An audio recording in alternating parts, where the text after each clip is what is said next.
आइए मेरे साथ मिल गायत्री सावित्री महामंत्र का जाप कर वाणी को पवित्र करेंगे।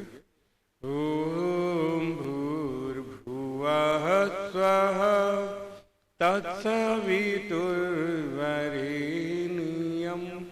भर्गो देवस्य धीमहि धियो यो नः प्रचोदयात्। मेरे साथ मिल दोहराएंगे। हे प्रभु, तू सत्य, चित्त और आनंद स्वरूप है। हम तेरे शुद्धतम, पवित्रतम, वर्ण करने योग्य तेज को धारण करते हैं। जो धारण किया हुआ तेज हमारी बुद्धि को सन्मार्ग में प्रेरित करे। आर्य समाज कुबेर नगर अहमदाबाद के सत्संग भवन में उपस्थित आर्य समाज के संरक्षक गण, माननीय प्रधान जी, मंत्री, कोषाध्यक्ष, सभी अधिकारी गण, सभासद गण, सदस्य गण, बाहर से आए अतिथि गण, आदरणीय भद्रपुरुषों, मातृशक्ति, क्या आप सबों को मालूम है कि आज कुछ विशेष दिन है जानकारी? तो बताएगा आज विशेष दिन क्या है? आज पूरा देश हमारा शहीदी दिवस मना रहा है। 23 मार्च 1931 आज के दिन 23 मार्च को भगत सिंह, राजगुरु, सुखदेव, इन तीनों को फांसी पर अंग्रेजों ने लटका दिया था। तो आज पूरा देश हमारा इन बलिदानियों के जीवन को याद करके उन्हें श्रद्धांजलि अर्पित कर रहे हैं। क्या कमाल की बात थी, कैसा समय था। अंग्रेजों के गुलाम ईस्ट इंडिया कंपनी, वीरों में भी जोश कहां था। एक मन बन गया था लोगों का, चाहे तो राज करे अंग्रेज करे या मुगल करे, अपने बारे में सोचते ही नहीं थे कि देश हमारा है, राज्य हमें करना है, हमें भी कोई दायित्व निभाना है। गुलामी की जंजीरों में इतने जकड़े हुए थे कि ये होश ही नहीं था, सामर्थ्य नहीं थी। लेकिन इस संसार के अंदर कोई न कोई पुण्य आत्मा अवतरित होती है, जो रास्ता भूले हुए होते हैं उसे फिर स्मरण कराती है। इसलिए इतिहासकार लिखता, देश की आजादी में बलिदान होने वाले नौजवान आर्य समाज से प्रेरित थे। जब उनकी कोठरियों की तलाशी ली जाती थी, सफाई की जाती थी, तो उनकी तकियों के नीचे से सत्यार प्रकाश निकलती थी। सत्यार प्रकाश पढ़ करके ऋषि से प्रेरणा लेकर के हमारे चाहे वो गुरुकुल हो, चाहे ऋषि ध्यान जी महाराज का जीवन हो, इतिहासकार लिखता हरिद्वार के अंदर चंडी देवी के मंदिर पहाड़ी पर गुफा के अंदर ऋषि ध्यान जी महाराज साधना किया करते थे। वहीं पर रानी लक्ष्मीबाई, झांसी की रानी, उनसे मिलने आई थी और ये चर्चा उन्होंने कई दिन वहां रह करके की थी कि कैसे देश को आजाद कराया जाए, अंग्रेजों से मुक्त हो ये भारत माता हमारी।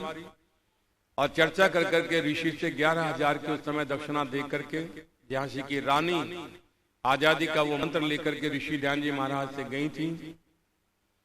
सबसे पहले स्वराज का नारा यदि किसी ने दिया था वो ऋषि ध्यान जी महाराज थे, जिन्होंने लिखा है कि विदेशी राजा कितना भी पिता समान हो तो भी अपना राजा अपने देश का वो अलग ही होता है। इसलिए स्वराज हमारा अधिकार है। और क्या निर्भीकता थी, क्या निडरता थी। इतिहास का लिखता ऋषि ध्यान जी महाराज गंगा के किनारे, सर्दी के दिन है और रेती में पलौती लगाए कोपिनधारी साधना में बैठे हुए हैं। तभी अंग्रेज वहां से गुजरता है। सर्दी के कोप से बचने के लिए ये अंग्रेज और कोट बड़ा मोटा सा पहने हुए, कैप लगाए हुए, सर्दी से बचने के प्रयास में जब वहां से गुजरता है तो देखता है ऋषि ध्यान जी महाराज को वहां बैठे हुए, तब कहता है महाराज हम तो इतनी सर्दी में भी अपने आप को बचाने का प्रयास कर रहे हैं और आप लंगोटी में ही इतनी ठंड में। तब ऋषि बोले महाराज इस शरीर को अभ्यास हो गया है, इसे सर्दी गर्मी का ज्यादा एहसास नहीं होता। बोले वो कैसे? बोले जैसे तुम्हारे मुख को हो गया है, तुमने अपना मुख तो नहीं ढका हुआ कपड़ों से वस्त्रों से, जैसे तुम्हारे मुख को अभ्यास हो गया ऐसे मेरे शरीर को हो गया है। तब ये अंग्रेज कहता है महाराज हमारे राज्य में रहते हुए आपको कोई दिक्कत परेशानी तो नहीं है? आपके जो प्रवचन होते हैं उनकी अच्छी सुंदर व्यवस्था की जाती है, पुलिस आदि की सब प्रशासन का सहयोग रहता है, कोई दिक्कत परेशानी? स्वामी जी बोल नहीं कोई दिक्कत नहीं है, सारी व्यवस्था ठीक होती है और हम आनंद में हैं।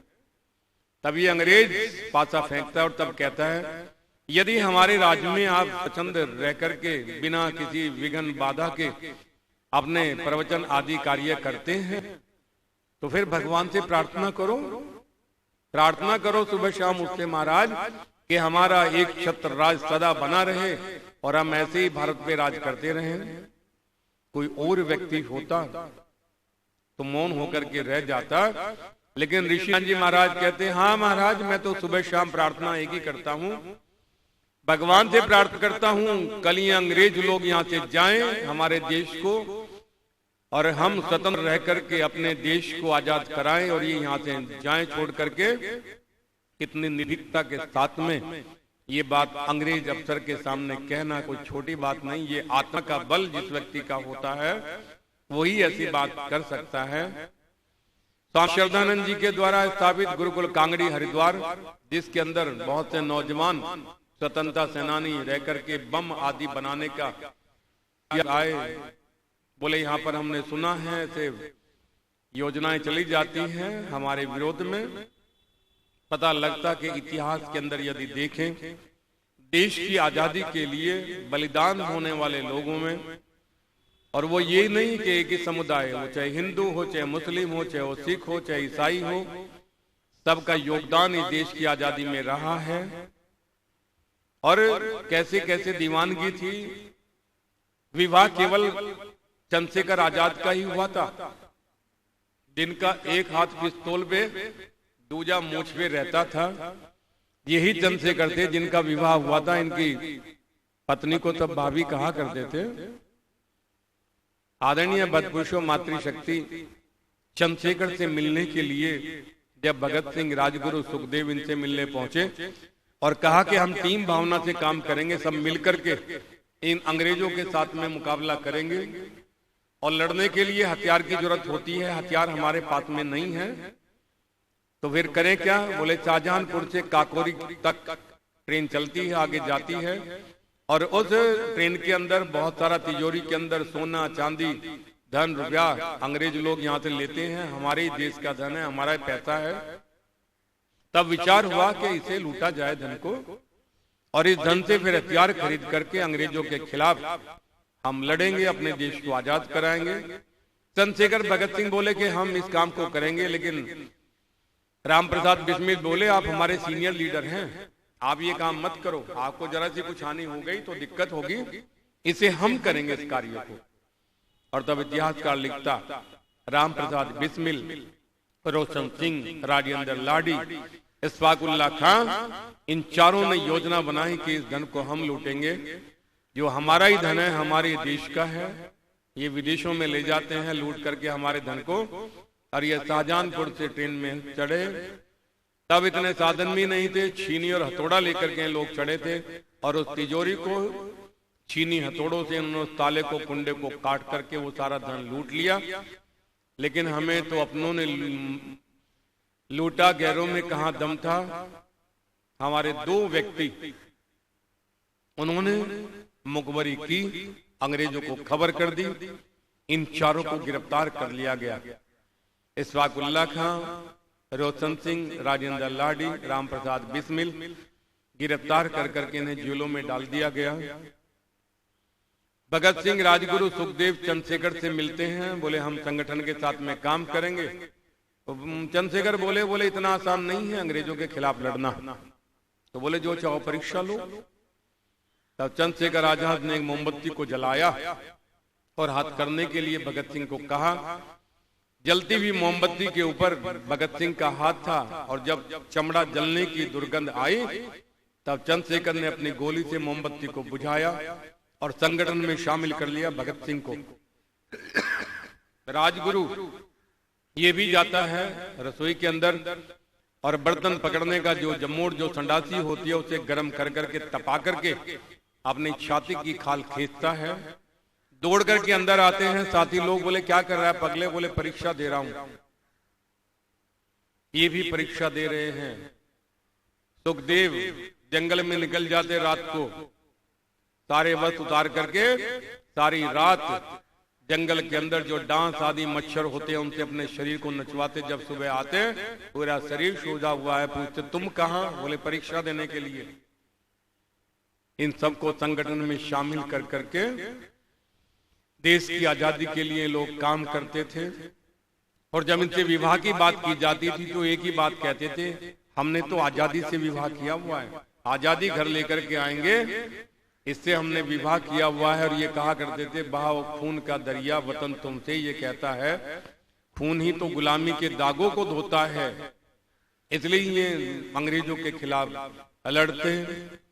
और क्या वलवले थे इन लोगों के अंदर, क्या जज्बात इनके थे कि अशफाकुल्लाह खां एक कोने में बैठा हुआ रो रहा है।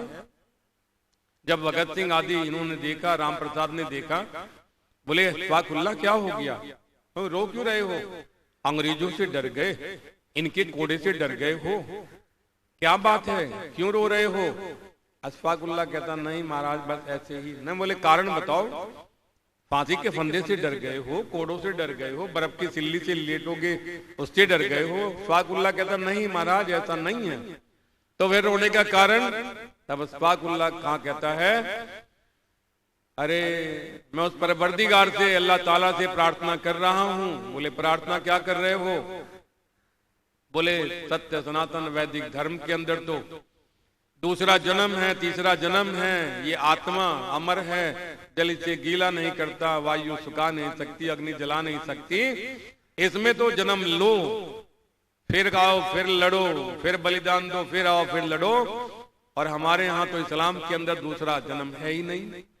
मैं अल्लाह ताला से प्रार्थना कर रहा हूँ यदि दूसरा जन्म हो तो हे अल्लाह ताला मेरा जन्म भी सत्य सनातन उस धर्म में ही हो, मैं भी अपना बलिदान दूं, फिर जन्म लूं, फिर अंग्रेजों से लड़ूं, फिर जन्म लूं, फिर लड़ूं, तब तक लड़ता रहूं, तब तक बलिदान देता रहूं, जब तक अपने देश को इन जंजीरों से मुक्त नहीं करा लेता, देश को आजाद नहीं करा लेता।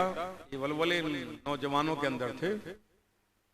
राम प्रसाद बिस्मिल को भी इन चारों को एक एक दिन के अंदर से अलग अलग जेल में, किसी को शाहजहांपुर में, किसी को गोरखपुर में, अलग अलग दिन इन्हें फांसी की सजा सुनाई गई थी। राम प्रसाद बिस्मिल भी क्या आर्य समाज का दीवाना था। ये व्यक्ति आर्य समाज का काम करता, आर्य समाज के सत्संग में आता, सुबह शाम यज्ञों को करता, यज्ञ में भाग लेता, आर्य समाज के उत्सव होते हैं। सत्यार प्रकाश का दीवाना राम प्रसाद बिस्मिल।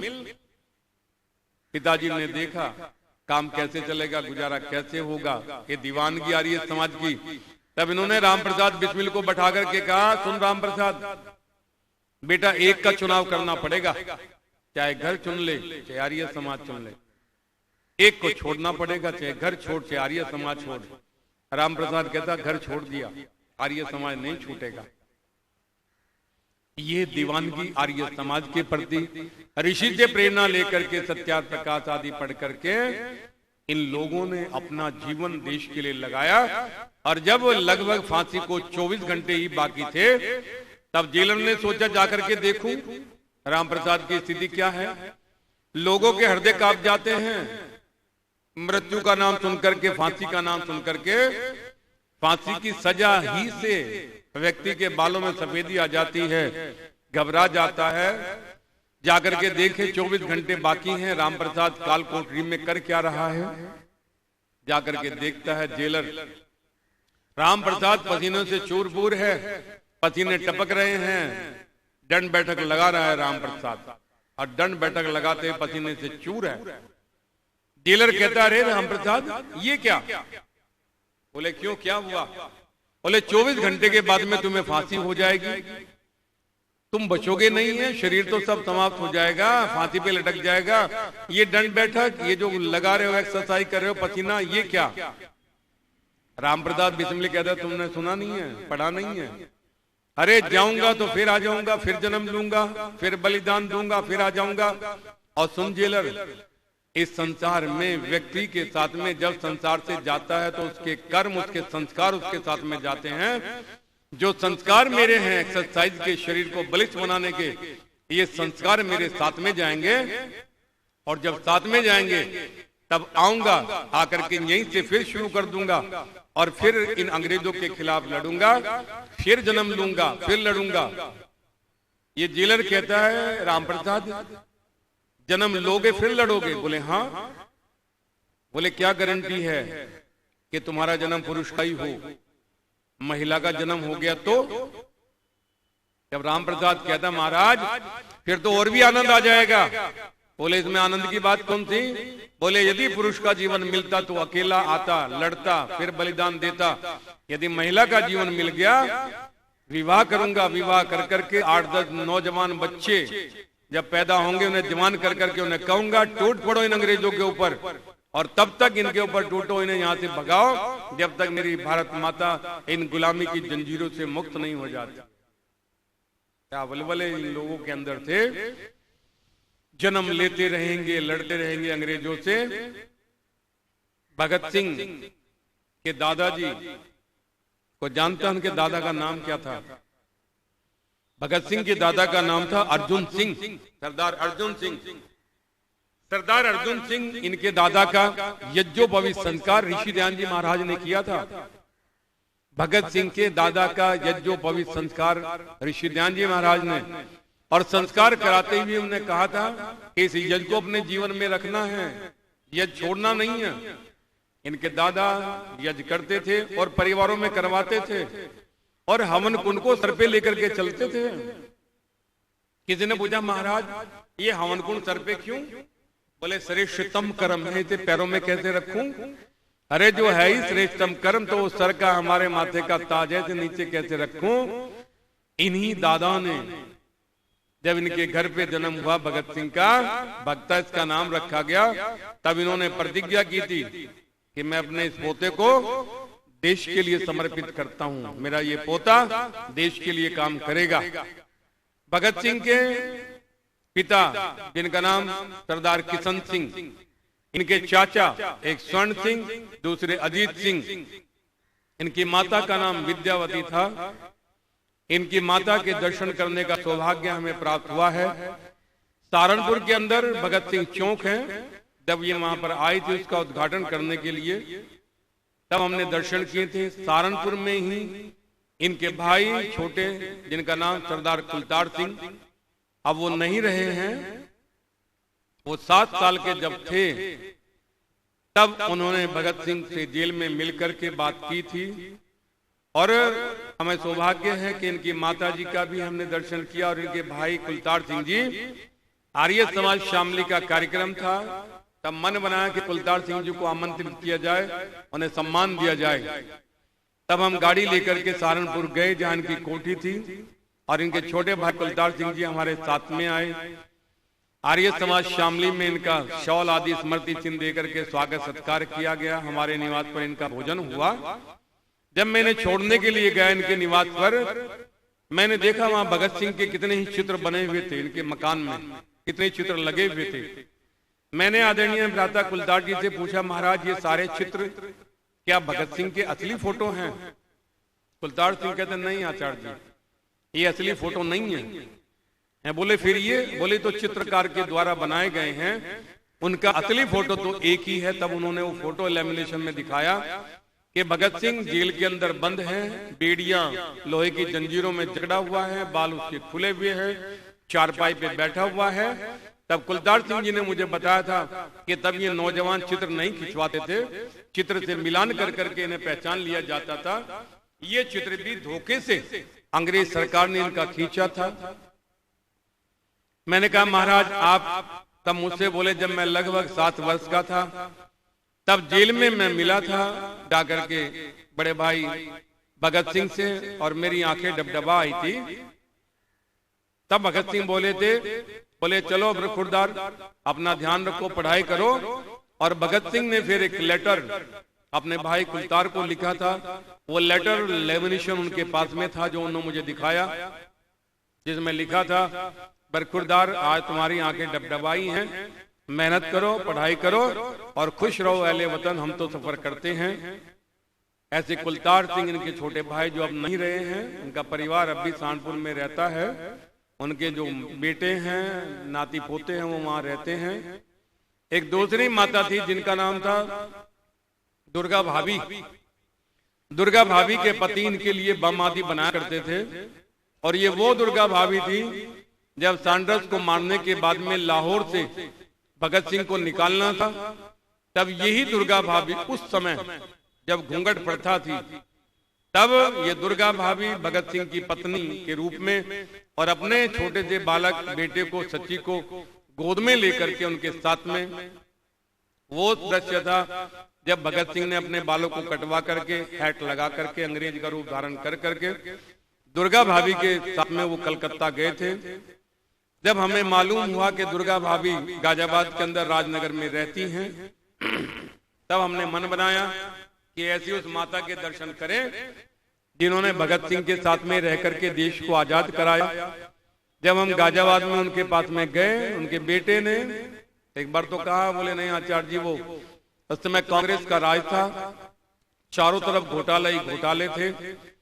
तब वो बड़ी नाराज थी, तब कहा करती थी, बोले यदि हमें पता होता कि ये काले अंग्रेज भी देश को लूटेंगे तो देश आजाद कराने की, बलिदान करने की हमें आवश्यकता क्या थी।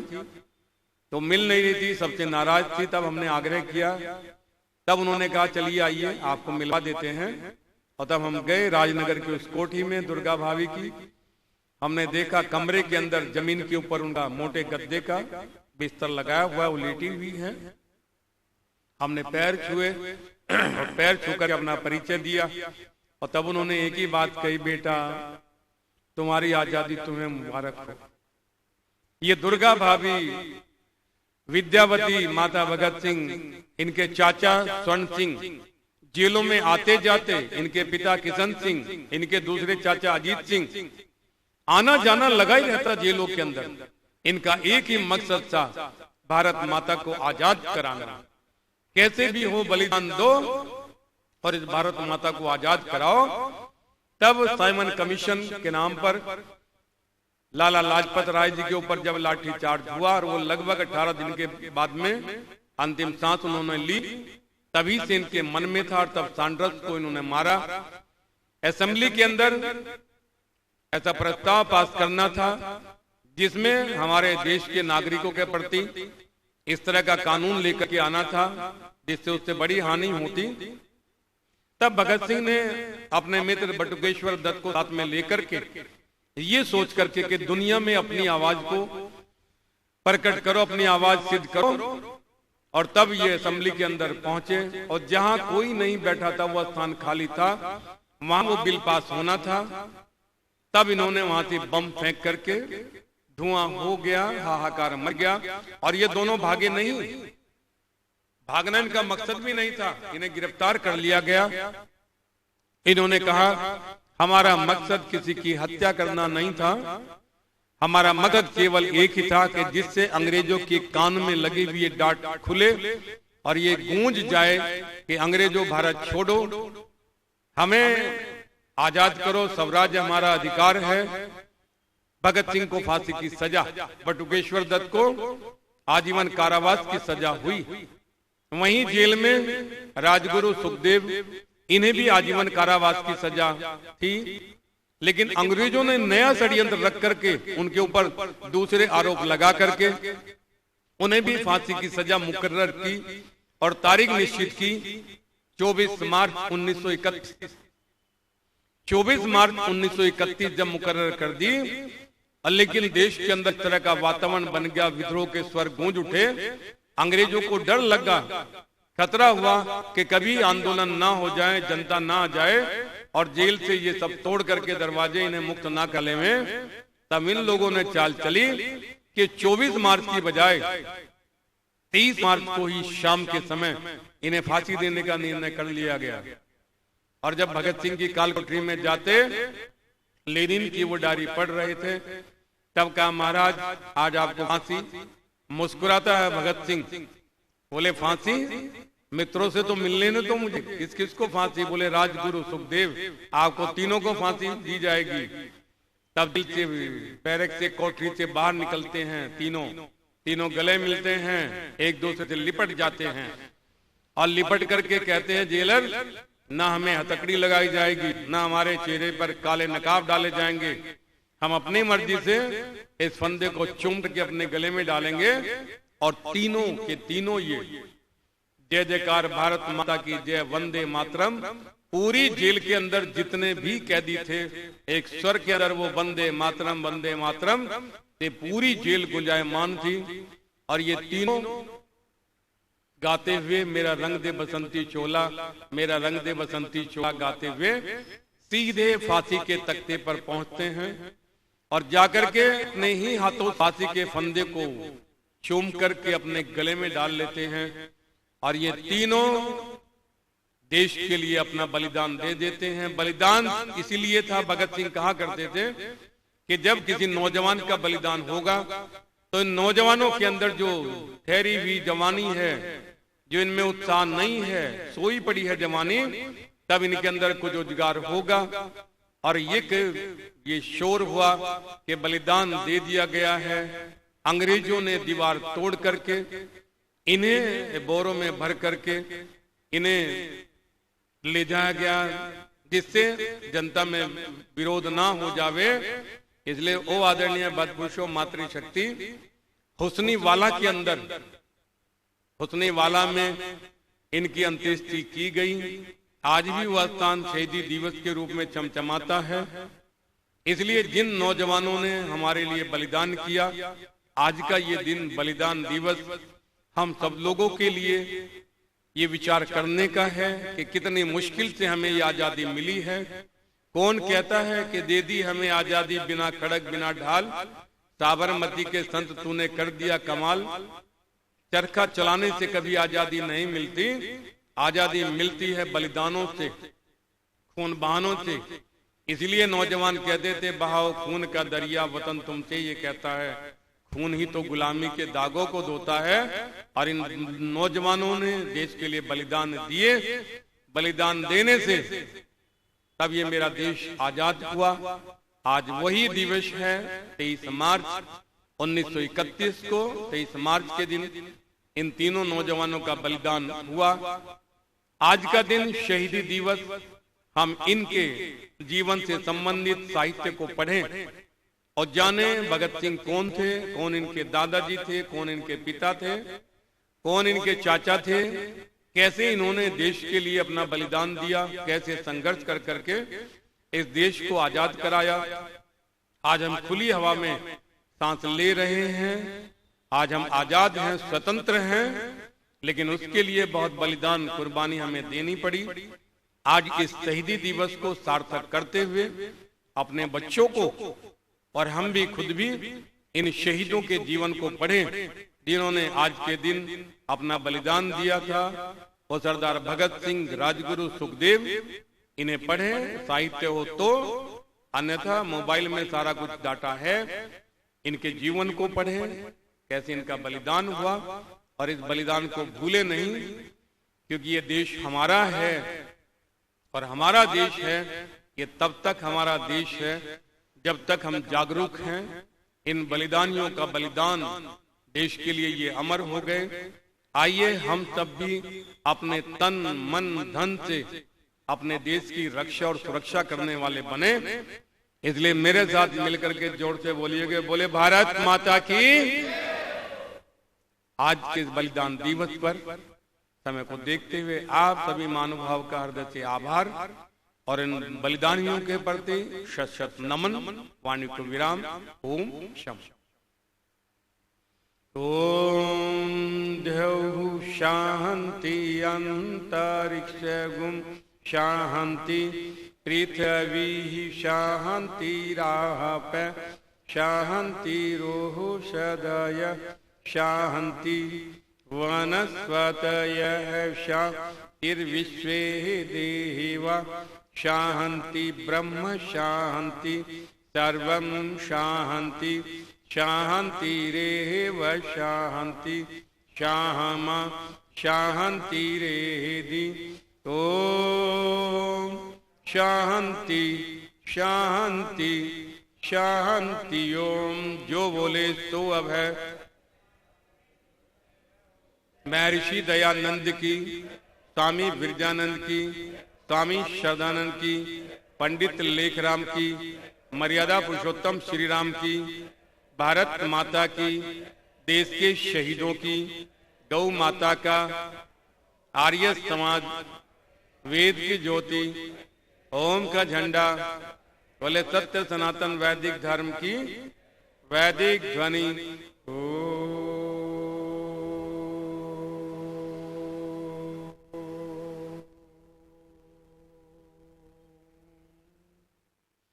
वैदिक अभिवादन सभी को सादर।